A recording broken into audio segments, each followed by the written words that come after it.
नमस्कार, मी ॲडव्होकेट मयूर मेघराज बैसाने.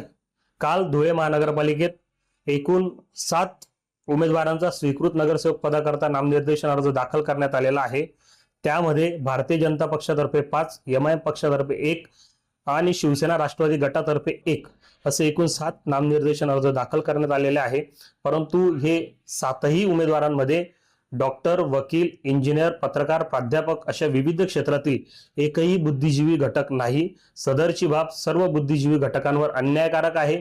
सर्वात महत्त्वाचं म्हणजे ही सर्व 7ही उमेदवार कुठल्या तरी सेवाभावी संस्थेचे पदाधिकारी आहेत, एकाच क्रायटेरियातले आहे असे घेण्यात आलेले आहेत. सदरची गोष्ट बेकायदा आहे. यापूर्वी देखील महानगरपालिकेत 2009 ते आतापर्यंत एकूण 16 उमेदवार झाले. हेही कुठल्या तरी सेवाभावी पक्षाचे सेवाभावी संस्थेचे पदाधिकारी आहेत. या ग्राउंडवर त्यांना घेण्यात आलेलं होतं.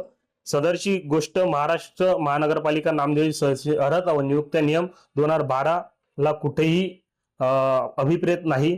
त्यामुळे या सर्व 7ही स्वीकृत नगरसेवक पदाच्या अर्जाविरुद्ध मी मान्य उच्च न्यायालय मुंबई खंडपीठ औरंगाबाद या ठिकाणी या सर्व 7ही अर्जांना आव्हान देणार आहे आणि यांच्या अपात्रतेसाठी आणि फेर निवडणुकीसाठी मी याचिका दाखल करणार आहे.